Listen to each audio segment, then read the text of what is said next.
Hey, how's it going? This is Zach. Let's go racing.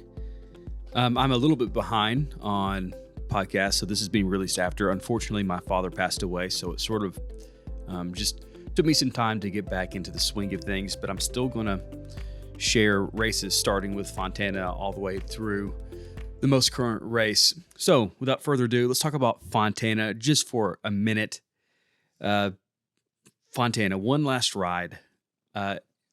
It's one of those weird things where I don't really have a lot of stories or memories of watching other Fontana races until you see the highlights and you realize how good some of those races were. Now, they had big stretches where it was just not a good track for the spectator. The drivers had fun, but it wasn't necessarily fun to watch. But there are definitely some really good moments. And this is the last time, and it put on a pretty good show.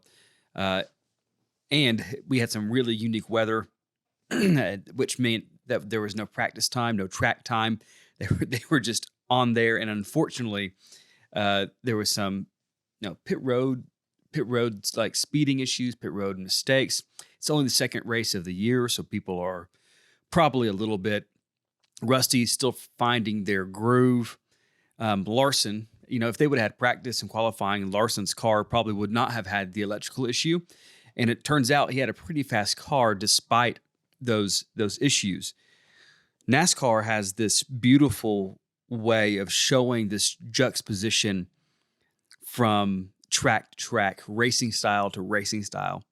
You have super speedways, short tracks. You have intermediates. You have a track like Fontana, which is 2 miles instead of 1.5 miles. You have high banks, no banks, progressive banking, dirt. We got a dirt track. You got road courses, and it is so unique in the auto racing world to have that much, just parity when it comes to where you're racing.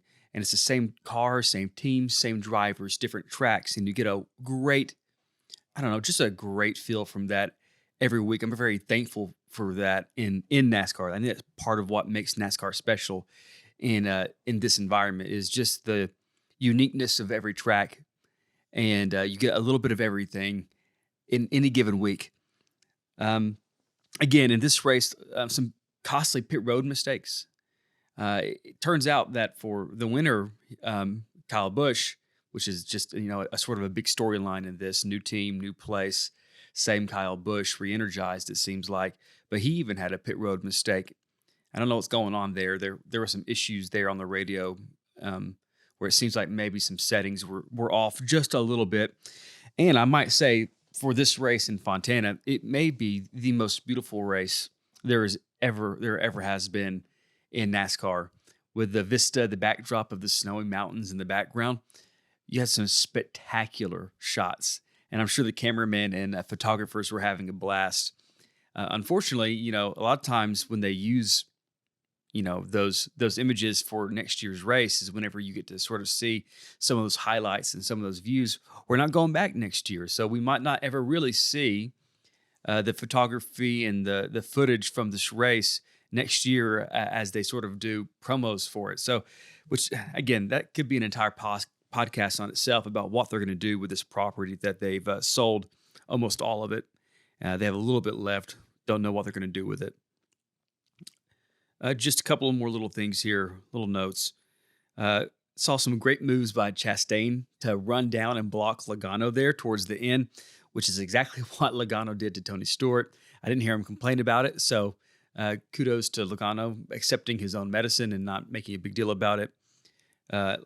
Larson obviously went like 4, 5, 6 laps down in the beginning, and unfortunately that ruined his race, but he showed some real speed to come back out and to finish the race.